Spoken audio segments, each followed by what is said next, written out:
예수님의 이름으로 환영하고 또 축복합니다. 이번 아프리카 선교를 위해서 마음으로, 물질로 또 기도로 후원해 주시고 함께해 주시고 섬겨 주신 여러분께 이 자리를 빌어서 정말 감사드립니다. 보내는 선교사로서 또 자리를 잘 지켜주셨기 때문에 저희 21명의 선교 팀원들이 너무나 하나님께서 공급하시는 특별한 은혜 가운데 선교의 여정을 잘 마칠 수 있었습니다. 현장에 해서 했던 모든 사역들을 보여드리고 싶은 마음은 너무나 큰데요. 시간과 장소의 제약으로 어쩔 수 없이 일부만 보여드리지 못한 아쉬움이 너무나 큽니다. 근데 여러분 보셔서 아시겠지만 짧은 이 사역을 통해서도 아프리카 땅에서 얼마나 큰 은혜가 있었을지 느껴지시죠? 네.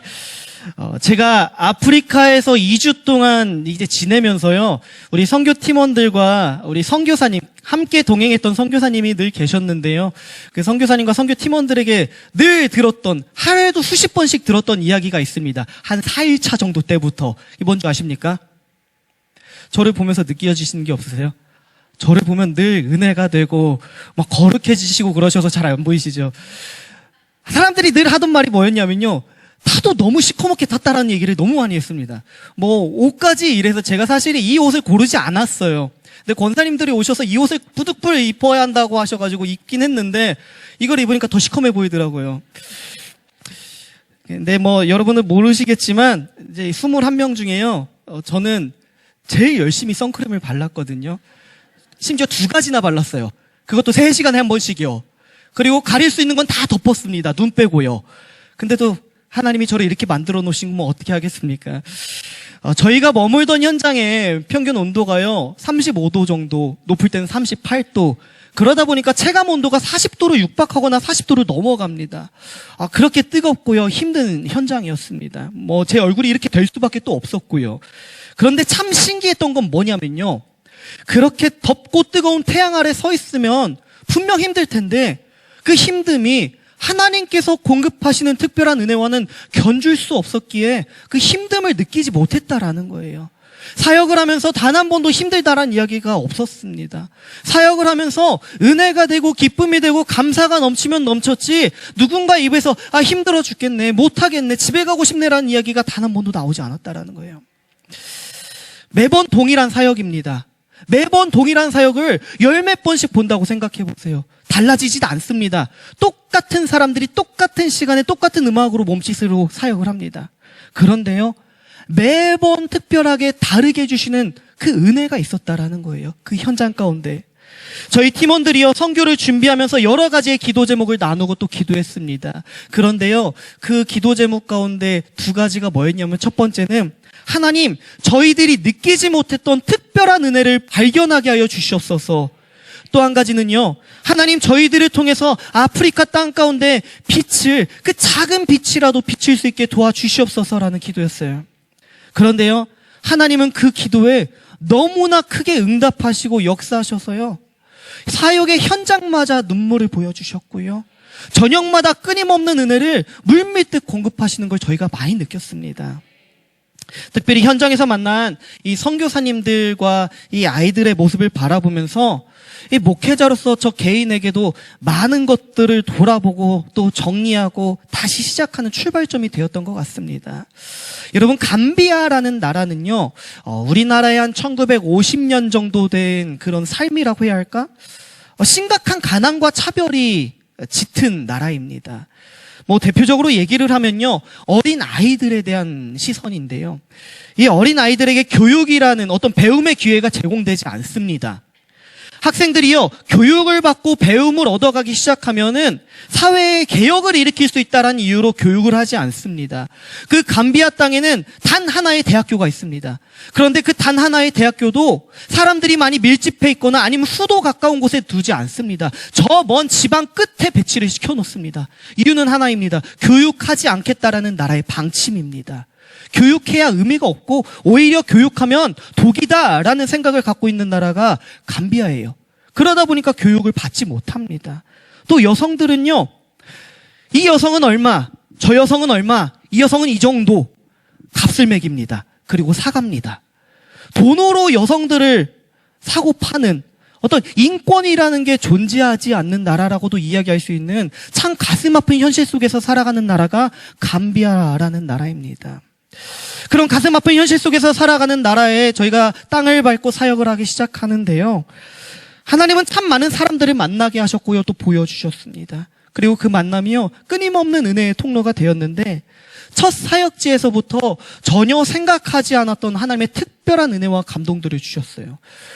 저희가 첫 사역을 시작한 게 토요일이었거든요. 토요일 오후에 사역을 시작하는데, 저와 선교사님이 한국에서부터 이제 약속했던 플랜들이 있었습니다. 그래서 첫 사역제에서는 우리가 센터에서 4시에 시작한다. 그러니까 그 모든 것들이 이제 아이들에게 전달이 됐고요. 그래서 선교사님께서 저에게 하셨던 말씀은, 목사님 첫 번째 사역지에 아마 한 100명 정도의 아이들이 모일 겁니다. 그 인원 준비해 주시면 됩니다. 얘기했어요. 팀원들은 그 전부터 열심히 준비를 하고요. 이제 4시가 됐습니다. 근데요, 10분이 지나고 20분이 지나고 30분이 지났는데 한 명의 아이도 모이지 않는 거예요. 한 명도 보이지 않는 겁니다. 여러분, 우리나라는 이 빨리빨리라는 문화에 참 익숙해져 있잖아요. 근데 30분이나 지연이 됐어요. 그럼 무슨 생각을 합니까? 아, 덮어야 하나? 그런 생각도 하잖아요. 그런데요, 시간을 조금 더 기다려봤습니다. 저희만 급해요. 특히 저만 급해요. 저만 조급해져요. 그런데 현장에 있는 선교사님들은요, 아주 여유로워요. 이게 무슨 문제냐라는 식이에요. 40분째 하나둘 아이들이 보이기 시작하는 거예요. 그런데요, 1시간이 지나니까 많은 아이들이 그 예배당의 자리를 차지하기 시작을 하더라고요. 처음에는 아프리카라서 이 아이의 문화, 여기에 문화인가 보다, 우리랑 다른 정서와 문화인가 보다라고 정도만 생각을 했습니다. 그런데 그 이유가 아니었습니다. 이 아이들이요, 예배를 위해서, 우리 아까 은주자매가 간증 때 고백을 했지만 1시간을 걸어옵니다. 1시간을. 우리처럼 버스를 타거나 부모님이 차를 태워다 주거나, 아니면은 뭐 학생들은 직구터를 타거나 아니면 자전거라도 타잖아요. 그런데 그게 아니에요. 그냥 걸어오는 거예요. 선교사님께 나중에 들었는데요, 보통 평균 이 예배를 위해서 걸어오는 시간이 1시간입니다. 길게는 3시간을 걸어온대요. 그럼 이 아이들은요, 길게 3시간을 걸어오면 왕복 6시간입니다. 뭐를 위해서요? 예배 한 번을 위해서. 예배 한 번을 위해서 그 긴 시간을 걸어오는 거예요. 날씨가 좋지도 않아요. 그냥 태양볕에 걸어오는 거예요. 아프리카 아이들이라고 해가지고 그 태양 가운데 그 뜨거운 햇빛을 느끼지 못하는 것도 아닙니다. 똑같이 뜨거움을 느끼고요, 똑같이 힘든과 어려움을 느껴요. 그러나 그럼에도 불구하고 예배 드리겠다고 1시간을 걸어와요. 여러분, 만약에 우리 아이들, 우리 오늘 청소년들도 있는데, 이 청소년들에게 전사님 다음 주에 얘기해 보십시오. 걸어서 1시간만 걸어서 교회 와보라고. 올까요? 장담하는데요, 한 5명 올 거예요. 쉽지 않아요. 저도 쉽지 않을 것 같아요. 예배 한 번을 위해서 그렇게 터벅터벅 힘들게 걸어오는 아이들을 보는데 저희들의 모습들이 많이 부끄러웠습니다. 예배조차도 쉽고 편하게 드려야 되고, 예배조차도 힘들어하면 안 되고, 예배조차도 무겁지 않게 드려야 하는 게 우리의 정서인데 이 아이들은 그렇지 않았다라는 거. 또 한국 땅에서는요, 이런 것들을 선물로 줘도 되나 하는 슈팝주스 하나, 사탕 하나를 바라보면서 너무나 행복해하고 너무나 기뻐하고 또 그 모습을 기대하는 아이들을 보는데, 이 많은 것들을 깨닫고 돌아볼 수밖에 없는 시간이었던 것 같습니다. 여러분, 2주의 시간이요, 정말 어떻게 지나갔는지 모를 만큼 시간 하나님께서 허락하셨던 너무나 특별한 은혜들이 너무나 많았습니다. 그리고 저희 선교팀원들은 한 사람도 빠짐없이 정말 많은 것들을 공급받고 돌아왔습니다. 저희들은 분명 많은 것들을 섬기고 또 베풀어주고 나눠주겠다라는 그 일념으로, 그 마음으로 출발을 했는데요, 돌아오는 순간 우리들이 너무나 많은 것들을 받고 왔구나, 우리가 너무나 많은 것들을 공급받았구나라는 것을 고백하지 않을 수가 없었다라는 것입니다. 그리고 중요한 거는 우리들만 공급받았던 게 아니었던 거예요. 저희들만의 축제에서 끝난 것이 아니라 돌아오는 길에도 그랬고요, 한국 땅에 와서도 선교사님들께서 끊임없이 저에게 메시지가 와요. 어제 저녁에도 이 메시지가 옵니다.